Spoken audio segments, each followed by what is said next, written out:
What's up, Buffalo Bills fans? Here we are on a Friday, January 12th, 2018. A little less than a week removed from Bills playoff defeat at the hands of Jacksonville, but it's not really the reason for making this video.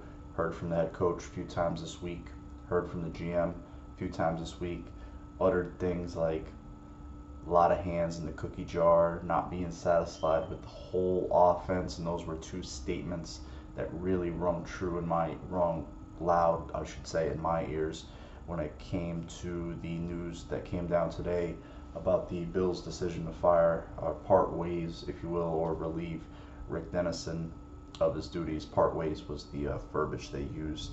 They tend to use a more softer tone instead of fired or, really part ways was the way they phrased that. But yeah, so I mean, it's a move a lot of Bills fans were crying out for. A lot of criticism of Dennison throughout the year.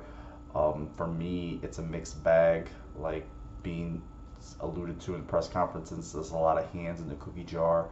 I'm interested to see what other staff changes might follow this. Kind of lost in it that Juan Castillo kind of had half a hand in it because he was not only the O-line coach, but he's the run game coordinator. So how that blocking scheme might have been tinkered with for the detriment of the offense early in the year, then later readjusted, picked up steam, but they were more of a volume running offense, not an impact running offense. The only offense in the NFL that didn't have a pass play over 50 yards. I think an offensive play, apologies for that, didn't have an offensive play over 50 yards, which is, all year you think you're going to hit one of those even by accident. So we'll see what follows. I know all of us will have our eyes peeled as to what changes they make, who the new offensive coordinator will be, how much that will or won't. I don't think it's going to have anything to do with who they draft a quarterback, who they sign a quarterback, because I've said this on many times, and I'm going to continue. And that's only strengthened this week. Haven't heard from the head coach and particularly the GM, who left a lot more meat on the bone than the head coach seems to do. McDermott's a lot more, he's just a lot more,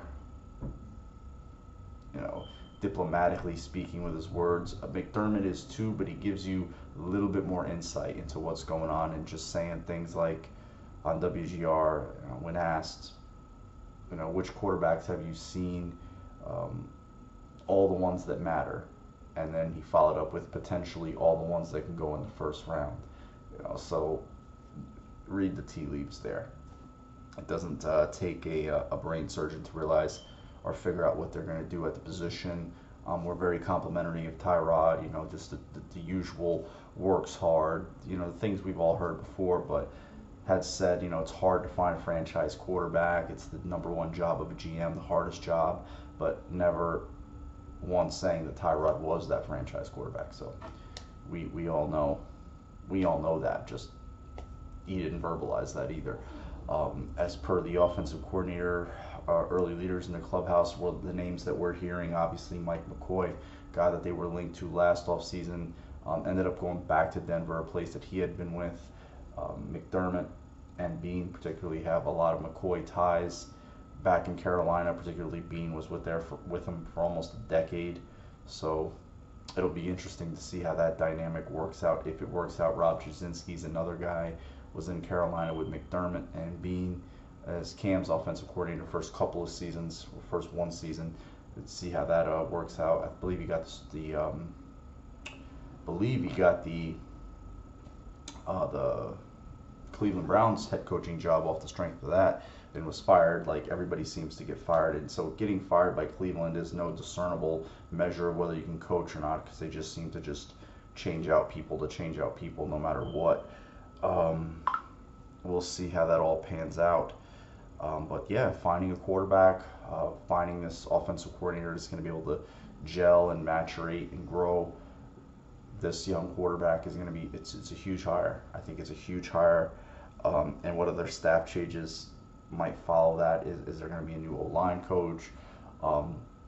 Receivers this year, I didn't find got a lot of separation. I know they were really, really up against it when it came to the receiving core. I know injuries, guy retiring that they had signed, trades, guys they maybe wanted to keep if they wanted to but couldn't resign, or maybe didn't want to resign. Now, people you hear talking about Robert Woods and this and that. I'm like, he never wanted to stay, so you're not going to force the guy's hand, and you're not going to franchise him. And they didn't really have the money to pay Robert Woods.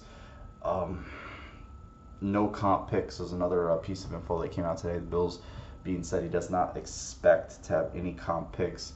Confirmed that the trade pick for Darius is indeed a 5th round pick, so the Bills do in fact have eight draft picks within the first 5 rounds.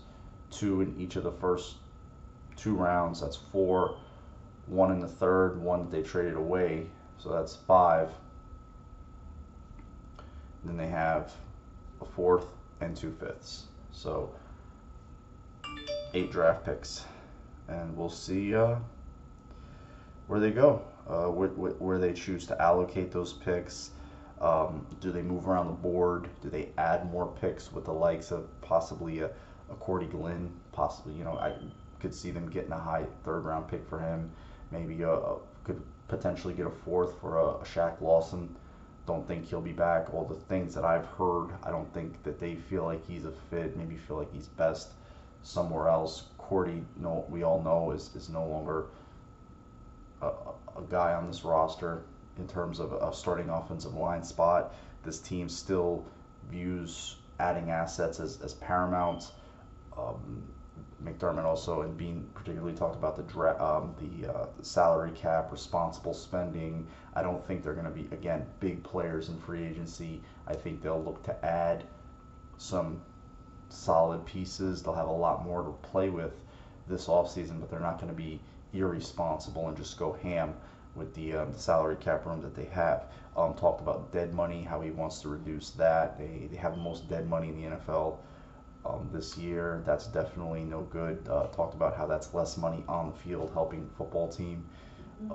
Hit on the age of the roster, said, yeah, that's something that they need to rectify, that they need to get younger. So they're acknowledging deficiencies and saying this is something we need to do. In the order they do it has yet to be seen. With that being said, I do feel like it's important to retain a Kyle Williams. I would like to see him come back at a nice little deal for a year or 2. I think the guy can still play, and in a rotational situation with better talent at the position around him, I think he has a lot to offer, and what he gives you in that room is vital. Same with Lorenzo Alexander, who played in that playoff game at a very high level. He was flashing, and he's another guy. He's a rotational guy, gives you a lot in terms of special. He's very versatile, gives you a lot on the field, gives you a lot on the just as a sounding board. He's a fabric guy like Kyle that is vital to having around, and we've seen that germinate this year, and you're going to see guys like a Micah Hyde and Jordan Poyer, Trey White, even grow as leaders, I feel, in my own personal opinion. And what they do at quarterback obviously is really going to be a huge, I mean, it is the move, let's be honest. Veteran, I believe that they will sign a veteran. I don't know of what ilk as of right now. Don't see them trading away any assets for Alex Smith, even though Alex Smith is a guy I would like to see them have on board as a guy who could be a placeholder for a young quarterback. I think he's perfect. I don't think you get any drop off. I think you actually elevate your passing game with a guy like him. He's a leader, been around, would be looked upon with a lot of respect.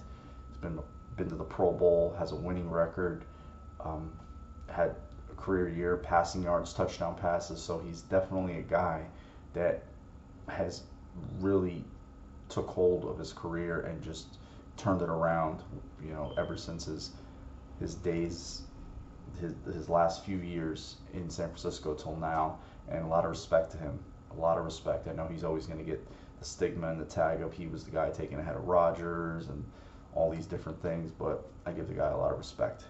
Um, there's other veterans that are out there, but none of which I'm interested in paying or feel like they're stable enough to keep a ship afloat. Whoever this quarterback is, I have my favorites. You guys all know, if you follow me on Twitter, who they are. It's Baker Mayfield and Mason Rudolph. 100% out of the two, I would prefer Baker Mayfield. I would like to see a veteran quarterback just do in a similar vein to what Kansas City did. Is basically, if you want to give the kid a start at the end of the year, if there's a playoff position that's secured, you can do that. If there's not and there's one on the line, you definitely don't. Hopefully, in a perfect world, they have a playoff spot all locked up and they can play the kid for one game, have everybody relax, and just get them a little bit of game action. That's, again, long way off perfect world, and we all know that sports does not lend itself to a perfect world. So we'll see how that all goes. But it's exciting times. Bills fans, the playoff exit was abrupt, and it was everybody I talked to, everybody who knows me, who approached me this week, said all they did during the game when they were watching was think about me and all the things that I had been saying about Tyrod, and pretty much echoing the things that I would say. What I had been saying is if they had a passing game, they would win more of these games. And they said that, and on a national stage for everybody to see, his limitations as a passer were just at the forefront. You had Tony Kornheiser come out and say he's one of the worst passers he's seen in 20 years, and set offensive football back and stuff. I was like, that happens. I mean, he's quarterbacked 4 games where the offense under him only scored 3 points. Can't hide from that. It's there. And I know Dennison had being said, there's a lot of hands in a cookie jar, but inevitably it's about the guy who's got the ball in his hands every play. Let me know what you think, Bills fans. There's a lot of things going to come down in the infantile stage of the offseason. They're in their evaluation modes with who they probably want to keep, not keep. I have my opinions on that. I think they're pretty obvious. They're keepers and they're leavers. Free agency is in-house. EJ Gaines, Kyle Williams. Maybe I could see them wanting to keep probably. Leonard Johnson played well. He didn't get any interceptions. Remember the one in New York, he had his hands on, dropped it. But overall, it was very, very solid. Leonard Johnson, nickel corner, very solid. And was a guy, a guy they picked up on a 1-year veteran minimum deal, and he played very, very well. Could see them resigning a guy like that. Everybody else, not so much. So let me know what you guys think, Bills fans, where you want to see them take the team. What direction at quarterback, what direction at offensive coordinator. I have advocated for John DeFilippo. His contract is up, as I understand it, was put out there.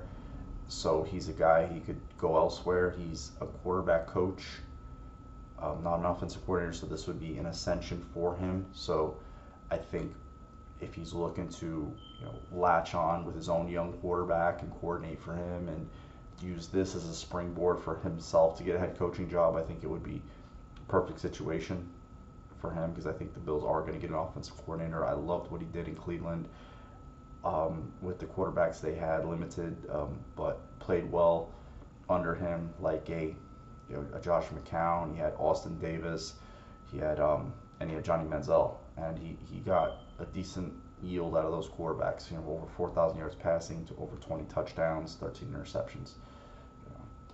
But I have an inkling that a guy like a Rob Jasinski is going to end up being the Bills' offensive coordinator. Just has a feel like that to me. Would not be surprised though if it's Mike McCoy, but I just feel like possibly Rob Jasinski, former head coach, as is McCoy. Both longtime play callers. We'll see the direction they end up going, and what other staff changes ensue. Whether this coordinator wants his own, line coach, or maybe a certain assistant or two that he wants on staff, and how far McDermott is willing to amend to that. I don't think any of those type of things will get in the way. I don't think there's going to be any dictating like that. I know there was certain things when Marrone hired Jim Schwartz and Mike Pettin. There was certain guidelines of certain assistants they wanted, but the way McDermott is, he's kind of just all hands in, hands on, and he wants his staff. I don't think he's gonna allow somebody to dictate to him his staff. So, all right, Bills fans, you have a good one. Take care. Try to keep this short as possible. 15 minutes. It's Friday. Hope you guys are all having a great one. Maybe we'll have an offensive coordinator in here within the next week and a half. Maybe we'll see. We'll probably start hearing about interviews and all that kind of stuff. That's pretty much what happens in these situations. The way staffs are getting filled out, and there's a lot of head coaching vacancies still. I think this is a good opportunity for them to pounce now that they're out of the playoffs and go all in and potentially get an offensive coordinator that they like. Eagles play tomorrow. They could potentially be bounced. The likelihood of them being bounced is very high without Carson Wentz. They can interview Rob Jasinski. They can interview Mike McCoy. So those guys are available to interview. Maybe a Mike LaFleur. San Francisco. I know Sean McVay. He has ties with him and Matt LaFleur, his quarterback coach, who's also Mike's brother. Maybe that's a little bit of a stretch, but I just love that San Francisco offense. It's very intricate. It's very, I like that kind of offense. But yeah, it's all right, Bills fans. You have a good one. Take care. Have a great weekend, and please, I love the interaction, love the feedback. I love hearing what you guys' opinions are, your thoughts about, again, where you'd like to see them take the team offensively and at quarterback. Have a good one, guys.